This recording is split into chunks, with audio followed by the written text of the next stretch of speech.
क्योंकि मंडी की साथ साथ राजनीतिक दृष्टिकोण से अभी राजनीति को अंडरस्टैंड करने में थोड़ा उन्हें समय लगेगा, मैं ये कह हम्म। सकता हूँ। हिल स्टेट्स में across the country parameter change करने की जरूरत है। जो हम्म। सड़क प्लेन में 2 लाख की बनती है वो हिल स्टेट में 20 लाख की बनती है, एक जीरो और लग जाती है। आपके जब प्रोजेक्ट फ्री हो जाते हैं, जब आप पैसा कमा लेते हैं, खूब पैसा कमाते हैं, तो प्रोजेक्ट फ्री होने के बाद 50% तो हमको स्टेट का रॉयल्टी मिलनी चाहिए, हम्म। वो नहीं देते। तो हम्म। एक्सप्लॉयटेशन है। जब भी मॉनसून आता है कई राज्यों के लिए एक अच्छी खबर होती है, लेकिन जो पहाड़ी इलाके हैं उनके लिए थोड़ी दुख वाली खबर होती है। उनमें हिमाचल प्रदेश जो है वो एक अलग राज्य है। इस बार हिमाचल प्रदेश ने जो कुदरत की बर्बरता है वो दोबारा से देखी। कई जगह बादल फटे, भूस्खलन हुआ और कई लोग जो हैं वो मारे गए। अभी तक जो संख्या है उसमें 85 लोगों के मारे जाने की खबर जो है वो आ रही है। क्या हालात हैं जमीन पर, हमारे साथ खुद हिमाचल प्रदेश के मुख्यमंत्री जुड़ रहे हैं, सुखविंदर सिंह सुक्खू साहब। सर नमस्कार, इंडियन एक्सप्रेस से नमस्कार। बात करने के लिए। आप सबसे पहले हमें ये बताएं कि अभी हालात क्या हैं। कुछ अलर्ट्स जो हैं, ऑरेंज अलर्ट अभी भी जारी हैं। देखिए, वो तो आईएमडी करता है, मौसम विभाग करता है, समय समय पर अलर्ट जारी करता है। हम्म। रेड अलर्ट था, फिर ऑरेंज अलर्ट होता है। हम्म। और जो भी सूचना उनके अनुसार आती है, हमारी सरकार सूचना से पहले भी तैयारी करती है और सूचना के मुताबिक भी तैयारी करती है। हम्म। तो निश्चित रूप से अभी बरसात का मौसम हिमाचल प्रदेश में शुरू हुआ है, और बरसात की शुरुआत में ही हमें बहुत बड़ा नुकसान हो चुका है। हम्म। हम्म।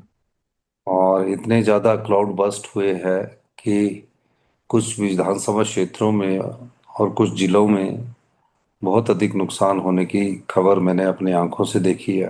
हम्म। बड़े बड़े पत्थर जो पानी की जो फोर्स होती है उससे बह कर आते हैं। हम्म। आप अंदाजा नहीं लगा सकते कि अम, कितने टन के पत्थर उसमें वो वाटर के फोर्स के साथ आते हैं। हम्म। आप ये अंदाजा लगाइए कि कोई दो बड़े बिल्डिंग्स हो, उस तरह की बिल्डिंग्स के पत्थर होते हैं, ये हम्म। बहुत हैवी होते हैं। हम्म। और क्लाउड बर्स्ट के कारण एकदम इतनी ज्यादा बारिश आती है, लाइटनिंग होती है कि उस स्थान पर जो भी उगा होता है, जो भी उनके रास्ते में आता है, उसको बहा लेकर जाता है। तो बहुत प्रदेश कौन को से सर, कौन से इलाके हैं जो ज्यादा जहां पर नुकसान हुआ है? सिराज एक देखिए, इस इलाका बताया समय जा रहा है। 23-24 में हमारा कुल्लू डिस्ट्रिक्ट सबसे ज्यादा में नुकसान हुआ था। हम्म। 24-25 में हमारा जो एक बेल्ट है, समेज बेल्ट, उसमें नुकसान हुआ था, शिमला का ऊपरी पार्ट था। हम्म। और 25-26 में मंडी जिला में बहुत ज्यादा क्लाउड बस्ट हुए हैं, हम्म। और इसके कारण ज्यादा नुकसान हुआ, और तकरीबन 800 करोड़ रुपए का भी नुकसान का आकलन हमने किया है। अभी तो ये आकलन है कई जगह से। ये तो उस जगह है जहां डिजास्टर बेहद भयंकर हुआ। हम्म। लेकिन और जो क्षेत्र है, जो रूटीन बरसात में नुकसान होता रहता है, कोई पानी की स्कीम बह जाती है, कोई पशु बह जाते हैं, हम्म। वो उसका आंकड़ा भी धीरे धीरे हम उसको ऑनलाइन अपलोड कर रहे हैं। तो हम्म। नुकसान तो अत्यधिक हुआ है, और अभी शुरुआत में ही हमें बड़ा नुकसान झेलना पड़ रहा है। जब 23-24 की आपदा थी तो 7 जुलाई से 11 जुलाई के बीच में थी। हम्म। हम्म। उसके बाद फिर अगस्त में आया था बहुत ज्यादा। हम्म। तो सभी नुकसान की भरपाई के लिए हम लोग कोशिश कर रहे हैं कि जो लोगों के घर बहे हैं, तकरीबन काफी, आज 1,000 के करीब घर बह गए हैं, और उनकी जमीन भी बह गई है, बगीचे भी बह गए। हम्म। अब उस जगह पर लोग नहीं रह सकते। हम्म। हिमाचल में एक समस्या बड़ी जो है हम्म। कि हिमाचल की टोटल जो लैंड एरिया है हम्म। उसमें 68% वन भूमि है, फॉरेस्ट लैंड है। हम्म।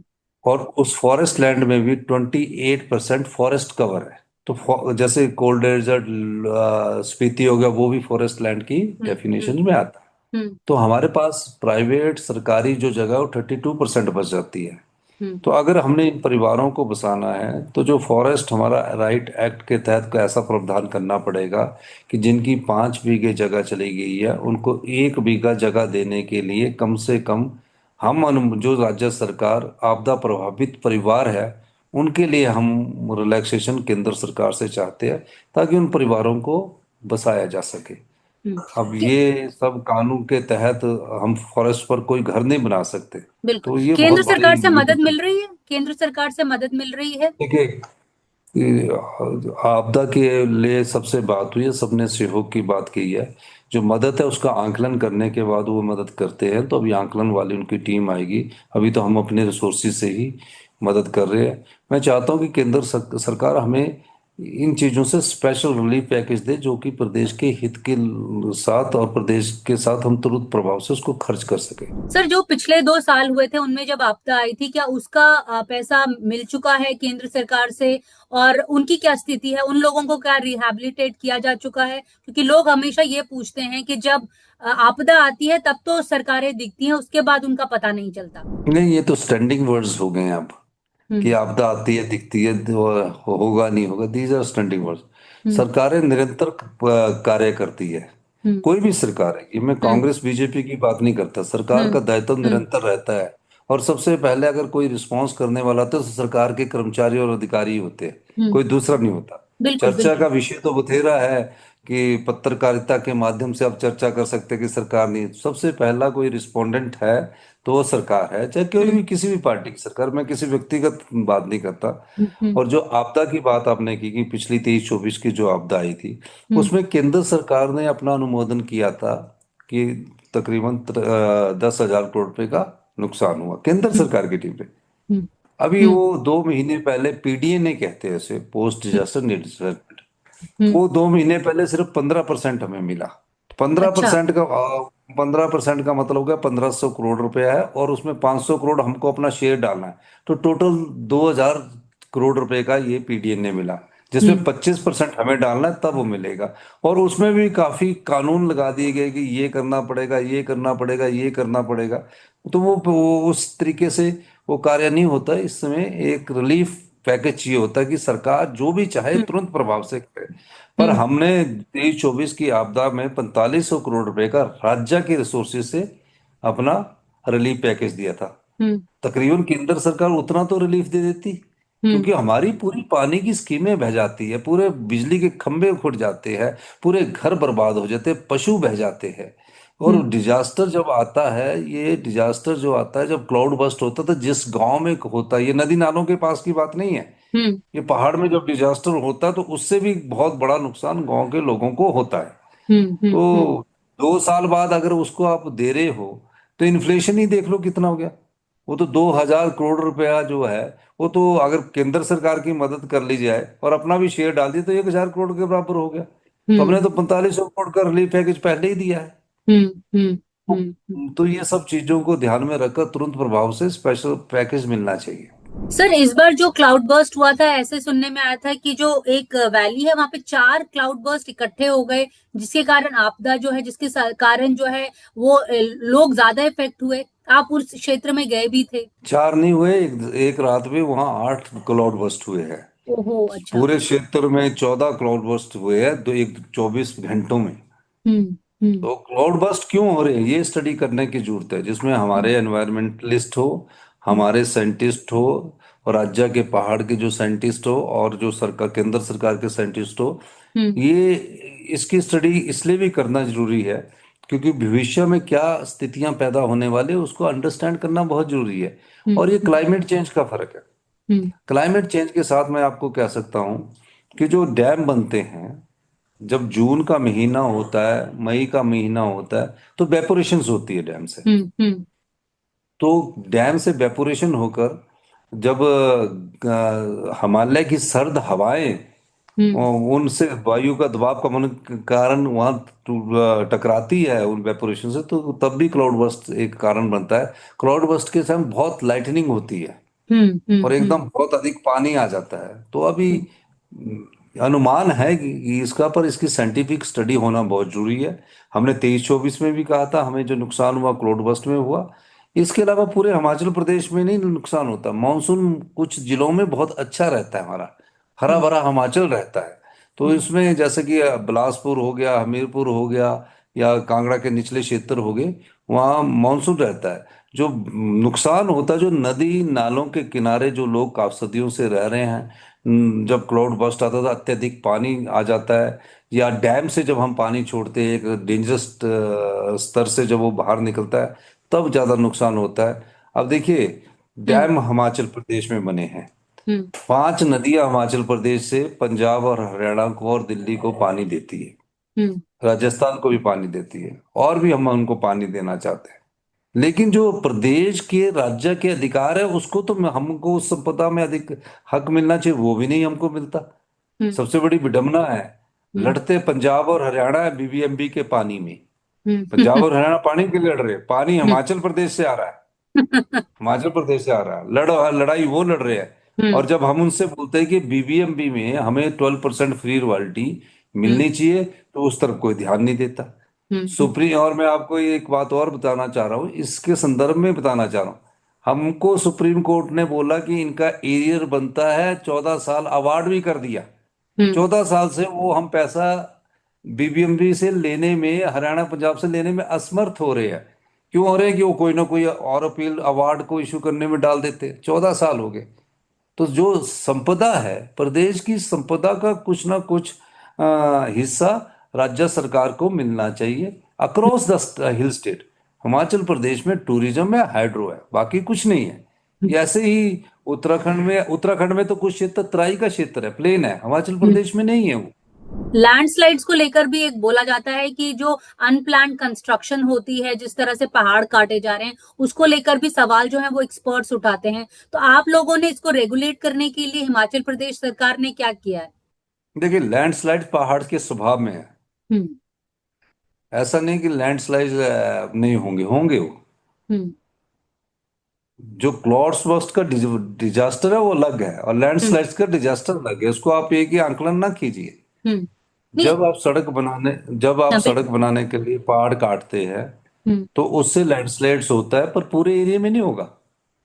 जहाँ सॉफ्ट सॉइल होगी, स्ट्रेटा हार्ड नहीं होगा, वहाँ आपका लैंडस्लाइड्स होगा।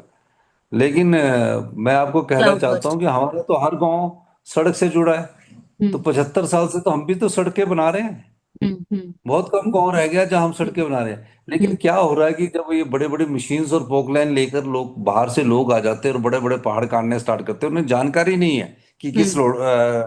किस तरह के हमने, वो सोचते हैं कि मशीन से फटाफट अपनी सड़क को बना दिया जाए। एनएचआई के हम्म। द्वारा जो कार्य किया जा रहा है, उस कार्य को एनएचआई को लोकल कॉन्ट्रैक्टर से करवाना चाहिए, लोकल इंजीनियरों को लगवाना चाहिए, हम्म। जो पहाड़ की ज्योग्राफी को समझते हों।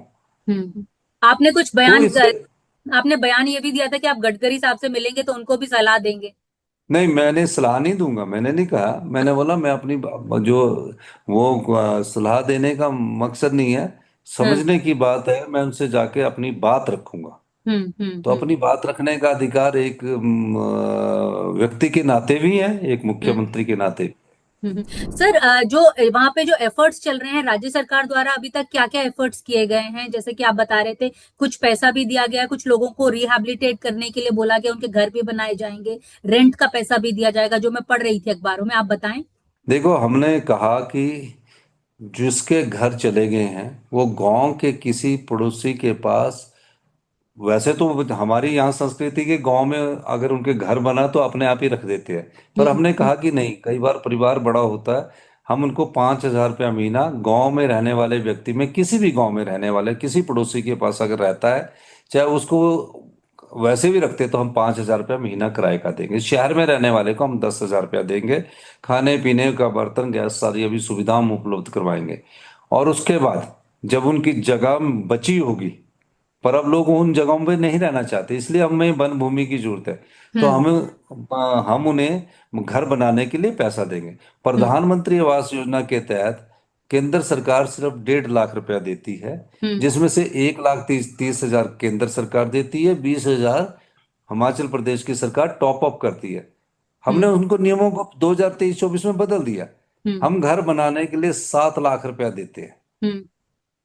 तो हम उनको 7 लाख रुपए देंगे। हम्म। पशुधन के लिए अलग पैसे देते हैं।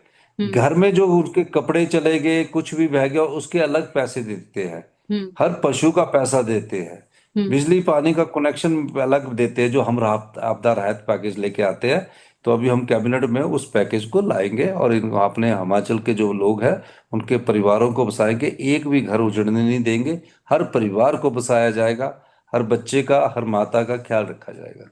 सर मंडी को लेकर भी काफी बयानबाजी हो रही है। उनकी सांसद जो है उन्होंने कहा मेरे अंडर तो कुछ है ही नहीं, सब यहाँ पे तो कांग्रेस की सरकार है, उन्हें ही सब यहाँ पर ठीक करना पड़ेगा।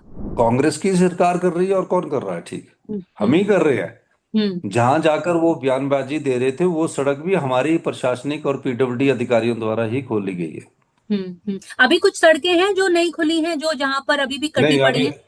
नहीं, अभी तो सड़कें जो कुछ ऐसी सड़कें जो क्लाउड बर्स्ट के कारण जिसको खोलने के लिए तो आपका कई जो हम्म दूर दराज के एक साल हम्म 2 साल लगेंगे। हम्म। सर कुछ ऑडिट होते हैं राज्य सरकार द्वारा, जो जो डैम्स को या कहें फिर सड़कों को जो ऑडिट करते हैं कि ये वाले एरियाज जो हैं ये वीक हो गए हैं, कुछ इस तरह से ऑडिट होता है राज्य सरकार द्वारा या केंद्र सरकार द्वारा? जो डैम सेफ्टी एक्ट है उसको यूटिलाइज किया जाता है। और रोड्स का और ब्रिजेस, एक जैसे चीज और रिसेंट आपको फ्लड्स में। हाँ, एक चीज बता दूं, सरकार के हर काम का ऑडिट होता है। हम्म अकाउंटेंट जनरल उस काम का करता है। हम्म तो कई बार इस प्रकार की बातें की ऑडिट नहीं होता, एक गलत बात है। नहीं, क्योंकि लोग वहां के लोग कह रहे थे ना कि ये वाली सड़क की हमने काफी कंप्लेंट्स की थी लेकिन इसका कुछ हो नहीं पाया, अब ये बह गई। इस लहजे से मैं ये सवाल पूछ रही थी। अगर कोई शिकायत कर रही होगी तो उसको हम इंक्वायर करवाते हैं, विजिलेंस इंक्वायरी करवाते हैं। और अभी अगर आप बिल्कुल बिल्कुल कंप्लीट करें सर। एनएचआई वालों की होगी तो वो खुद एनएचआई करवाती है इसकी इंक्वायरी। और अब अपने हिमाचलियों को क्या कहना चाहेंगे कि किस तरह सतर्क रहें अभी, क्योंकि अभी जो मानसून का सीजन है वो अभी खत्म नहीं हुआ है। मैं पूरे देश को कहना चाहता हूँ कि जिस प्रकार की तस्वीर पेश की जाती है हम्म उससे हमारे टूरिज्म को भी इफेक्ट पड़ते हैं।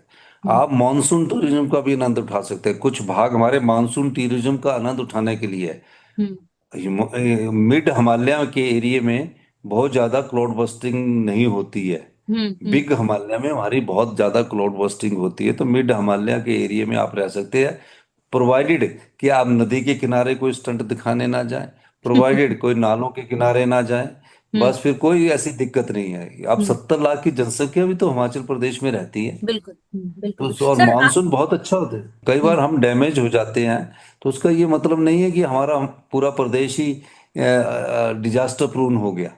अब बिल्कुल। जितने सिटीज है यूएलबी से हम भी तो रह रहे हैं। एक ये जो ये बात बोली जाती है कि जो सरकारों को अपने जो अर्ली वार्निंग सिस्टम है उसे ज्यादा, खास करके जो रूरल इलाके हैं और जो माउंटेनियस इलाके हैं उन्हें ज्यादा स्ट्रेंथन करने की जरूरत है। ऐसा अभी क्या हिमाचल सरकार ने किया है?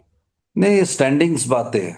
हम्म जब ऐसी चीजें आती है ना तो these are the standing talks hmm कि अर्ली वार्निंग सिस्टम लगने चाहिए, ये नहीं हुआ वो नहीं हुआ। These are the standing talks जो आप अब आगे कई सालों तक करते रहोगे। हम्म पर मैं आपको बताना चाहता हूँ, क्लाउड बस्ट ऐसा है, उसका अगर अर्ली वार्निंग सिस्टम पता लग जाए तो भी हम्म कुछ नहीं कर सकते। हम्म नहीं, अमरनाथ में कुछ एक आईएमडी सिस्टम। नहीं हम्म नहीं, आईएमडी में आप ये आईएमडी बोलता है रेड अलर्ट है, क्लाउड हम्म बस्ट कहाँ होगा तो हम सेव कर लेंगे, वहां से परिवार निकाल लेंगे। तो हम्म क्लाउड बर्स्ट क्यों हो रहे हैं ये हम्म स्टडी करने की जरूरत है। अगर हम यही बोलेंगे कि आईएमडी की रेड अलर्ट की थी, आईएमडी तो सूचना दे सकता कि ये खतरनाक मौसम है, हम्म ये सूचना नहीं दे सकता कि वो क्लाउड बर्स्ट यहाँ हो रहा है। हम्म, अगर ये सूचना मिल जाए तो कौन ऐसी सरकार है जो अपनी जनता को नहीं बचाएगी? बिल्कुल। तो ये कहना कि स्टैंडिंग वास का कहना टॉक करना है कि ये नहीं हो रहा, वो डिजास्टर प्रून, जहां भी डिजास्टर है अर्ली वार्निंग सिस्टम लगा होता है। और हमारे घर है, हमारे ऐसा नहीं है कि टेक्नोलॉजी इतनी ज्यादा है कि हर आदमी के पास तो आज मोबाइल है। हम्म हर एक आदमी अपनी तस्वीर भेजता है, हर एक चीज एक चीज पहुंच जाती है, सोशल मीडिया इतना एक्टिव है। पर हम्म सोशल मीडिया के कुछ नेगेटिव ये भी है कि वो उस चीज को इतना बढ़ा चढ़ा कर दिखा रहे हैं जैसे कि बहुत हो रहा है। हम्म हुआ है, बहुत हम्म ज्यादा हो नुकसान हुआ है, लेकिन इसका मतलब नहीं कि इतने लोग बह गए, इतने लोग हो गए, ऐसा नहीं है। अभी तो संख्या मैं क्या है कहना सर, चाहता, ऑफिशियल फिगर क्या है? अभी तो 34 मिसिंग है, 84 के करीब हमारे वो है। डेड है। अच्छा सर, आप दिल्ली आएंगे तो आप केंद्र सरकार से क्या कहना चाहेंगे, अपार्ट फ्रॉम रिलीफ पैकेज की जो आप बात कर रहे हैं उसके अलावा क्या मांगना चाहेगी हिमाचल सरकार केंद्र सरकार से? निश्चित तौर पर हम सरकार अपनी बात रखती है, केंद्र सरकार उसका आकलन करती है, आकलन करने के बाद जो दोनों के आपसी सामंजस्य जो बनता है वो हम उनसे कहेंगे। और नेचुरली फेडरल स्ट्रक्चर में एक राज्य में हमारा अधिकार जो बनता है उसकी बात हम उनके पास रखते हैं। और हम केंद्र सरकार से मांग करते हैं कि हमें ये चीज़ मिलनी चाहिए। तो हम्म वो अपने आकलन के हिसाब से जो पैरामीटर्स है हम्म। उसको उस हिसाब से करते हैं। पर हिल स्टेट्स में across the country parameter change करने की जरूरत है। जो हम्म। सड़क प्लेन में 2 लाख की बनती है वो हिल स्टेट में 20 लाख की बनती है, एक जीरो और लग जाती है। हम्म। ये फर्क है। पर हम्म। वो क्या होता है कि पैरामीटर्स आपने प्लेन के बना दिए और हम्म। उस हिसाब से हमें कंपनसेशन देते हैं, वो हम्म। हमारे से पूरा नहीं होता, ये है। हम्म। तो हम्म। अक्रॉस द कंट्री जहाँ भी हिल एरिया है, बिग हिमालय है, मिड हिमालय है, वो शिवालिक हिल्स है, उन जगह ये नॉर्थ में, तो उन जगह ये चीजों को अलग से स्टडी होना चाहिए तो जो हिल में। National highway authority of India है, क्योंकि वो भी काफी जो है वो डेवलपमेंट के नाम पर बहुत सड़कें बना रही है, हिमाचल भी उनमें से एक राज्य है। तो क्या जिस तरह से सड़कें बना रही है, हमने पिछले 2 साल पहले देखा था कि हाईवे ही बह गया था जो नहीं, कुल्लू हाईवे तरफ। देखिए, एनएचआई बहुत अच्छा काम कर रही है और गडकरी जी खुद भी व्यक्तिगत तौर से रुचि लेते हैं। मैंने उनसे कई बार बात भी की है और हम उसमें स्पीड अप भी करते हैं। लेकिन जब हाईवे की बात आती है तो हाईवे अगर 100 किलोमीटर का बनता है तो उसका कुछ पैच कई बार क्या होता है कि 50 मीटर पैच बस गया, बह जाता है लैंडस्लाइड में। तो 100 किलोमीटर में अगर 50-50 मीटर के 5 पैच हो जाए तो हम्म। 250 मीटर हुआ, सौ हम्म। किलोमीटर में क्वाइन। लेकिन हम्म। हम उसको कल्पना करते हैं कि पूरा हाईवे बह गया, सोशल मीडिया से निकाल देते हैं। तो वो भी थोड़ा सा हमको समझने की जरूरत है कि वो पूरा पैच बह गया है। तो पूरा पैच नहीं होता, वो क्या होता कि एक पैच बह गया और उसकी कनेक्टिविटी भी होगी, उसकी कनेक्टिविटी भी टूट गई। तो बरसात में ऐसा अक्सर होता है। सर, मंडी की अभी क्या स्थिति है, आखिरी सवाल। मंडी में अभी कुछ क्षेत्रों में जो पूर्व हमारे चीफ मिनिस्टर है जयराम ठाकुर जी, उनके विधानसभा क्षेत्र में बहुत अधिक नुकसान हुआ है। उसके हम्म। अलावा मंडी के कई और विधानसभा क्षेत्रों में बहुत अधिक, करसोग में बहुत नुकसान हुआ है, हमारा धर्मपुर क्षेत्र में बहुत नुकसान हुआ है, नाचन में बहुत हुआ है, और कुल्लू के आनी में बहुत नुकसान हुआ है, बंजार में बहुत नुकसान हुआ है। तो ये क्षेत्र वाइज काफी नुकसान है। हम्म। और वहां तो तक मैं रिलीफ एंड रिहैबिलिटेशन पहुंच चुका है, जहां जहां ये जो। मैं आपको एक बात बता रहा हूँ, और रिलीफ और रिहेबिलिटेशन में आप किसी से जाके खुद ही पूछ लेना नहीं, मैं कि देख रही थी सरकार की वीडियोस तरफ। आपके, मैं आपकी वीडियोस देख रही थी तभी। नहीं नहीं, वो तो आप नहीं मेरे देख रहे नहीं, थे, मैं ऑनलाइन तो देख उनसे रही थी, मतलब जो लोग ट्वीट कर रहे थे। नहीं, तो मैं ये कह रहा हूँ मेरे आप देख रहे थे, लेकिन और लोगों से भी पूछना। हमने तो उनके पास जाके पूछा कि क्या खाने को मिल रहा है। हमने तो जहाँ एमएलए मिनिस्टर रहते हैं, जिन आपदा प्रभावित परिवारों को उन रेस्ट हाउसों में ठहरा दिया है। हम्म। मैंने बोला कोई एमएलए मिनिस्टर नहीं ठहरेगा, यही आपदा के परिवार ठहरेंगे। कई हम्म। बच्चे बोल रहे थे कि हमने स्कूल जाना, हम टेंट में रह लेंगे। तो टेंट हम्म। में रहने का मौसम नहीं है, बच्चों को बिल्कुल। स्कूल भेजने का भी मौसम है। तो हमें परिवार के लोग हैं हमारे, हम उनको बसाने का काम करेंगे। हम्म। लेकिन हमारे साधन सीमित है, और वो साधन हमारे पास सीमित है। मैं एक बात इसके संदर्भ में कहना चाहता हूँ। हम्म। हमारे पास साधन सीमित नहीं है, हमारे साधनों को एक्सप्लॉइट जो लोग कर रहे हैं, हम्म। चाहे वो लोक उपक्रम है, वो हम्म। उसमें हमारे को शेयर दे। ये हम कौन कहना लोग हैं जो चाहते हैं। एक्सप्लॉइट कर रहे हैं? नहीं, एक्सप्लॉइट नहीं, उस समय के हिसाब से हम एक्सप्लॉइटेशन में, हम्म। एक्सप्लॉइटेशन ही बोल सकते। हम्म। जैसे एनएचपीसी है, हम्म। एनटीपीसी है, हम्म। एसजेबीएनएल है। हम्म। एसजेबीएनएल प्रदेश के पानी से हमारी भी 27% इक्विटी है। वो हम्म। तो बन गई 67,000 करोड़ रुपए की कंपनी, क्योंकि हम्म। हिमाचल 1971 में पूर्ण राज्य का दर्जा दिया। हम्म। वो बनी 40 साल में 67,000 की। हम्म। हम 75 साल में अपना जो स्टेट का एनुअल बजट प्रस्तुत करते हैं हम्म। वो है 58,000 करोड़ का। हम्म। 58,000 करोड़ में भी हमारा 6,000 करोड़ का होल है। जो हमारे पानी का एक्सप्लॉइट कर रहा है वो तो हम्म। बन गया। हम्म। उसमें सिर्फ वो कहते कि हमारी नेशनल पॉलिसी है हाइड्रो में, हम 12% फ्री पावर देंगे।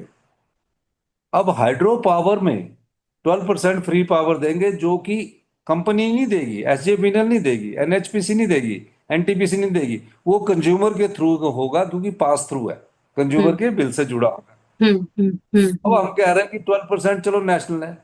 आपका रॉ मटेरियल वाटर है और फिनिश गुड है इलेक्ट्रिसिटी। रॉ हम्म। मटेरियल की कीमत तो आपकी जिंदगी भर नहीं बढ़ेगी। हम्म। थर्मल पावर प्रोजेक्ट लगाएंगे आप तो उसमें माइनिंग की बढ़ेगी, हम्म। ट्रांसपोर्टेशन की बढ़ेगी। हम्म। आप जब प्रोजेक्ट फ्री हो जाते हैं, आपके जब प्रोजेक्ट फ्री हो जाते हैं, जब आप पैसा कमा लेते हैं, खूब पैसा कमाते हैं, तो प्रोजेक्ट फ्री होने के बाद 50% तो हमको स्टेट का रॉयल्टी मिलनी चाहिए, हम्म। वो नहीं देते। तो हम्म। एक्सप्लॉइटेशन है, क्योंकि हमारे पास उस समय साधन नहीं थे हम्म। उसी तरह हम कह रहे हैं कि आप जहां प्रोजेक्ट फ्री हो रहे हैं 50% हमें रॉयल्टी मिले, जो वर्ल्ड प्रैक्टिस है, और हम्म। 40 साल बाद हमारे को प्रोजेक्ट वापस मिल जाए। वो हम्म। 40 साल बाद भी नहीं देते। अब लोकसभा में हमारे सांसद 7 जीत के गए, बीजेपी की है, उनको हम्म। ये आवाज उठानी, हम्म। लेकिन प्रदेश छोटा होने के कारण उनकी आवाज भी थोड़ी दब जाती है। मंडी की सांसद तो कुछ और ही कह रही थी बहरहाल। वो तो। मंडी की सांसद आप हाँ। मेरे से ज्यादा जानते हैं, मैं तो इतना रिसर्च नहीं करता, आपने उनका ज्यादा रिसर्च करना। हाँ। मैं तो यही कह सकता हूँ कि मंडी की सांसद राजनीतिक दृष्टिकोण से अभी राजनीति को अंडरस्टैंड करने में थोड़ा उन्हें समय लगेगा, मैं ये कह हम्म। सकता हूँ। हम्म। क्योंकि एकदम वो फिल्म की इंडस्ट्री से आए हैं, और फील्ड में क्योंकि एक लेडी है हम्म। और एक महिला है, तो उनको थोड़ा राजनीति धीरे धीरे, जैसे जैसे इन स्थितियों से परिस्थितियों से गुजरेगी तो सीखते जाएंगे। Thank you so much sir, मुझे पता है आप बहुत व्यस्त हैं और आपने थोड़ा सा हमारे लिए समय निकाला। Thank you so much Indian express से बात करने के लिए। Thank you sir. Thank you. Thank you. Thank you very much.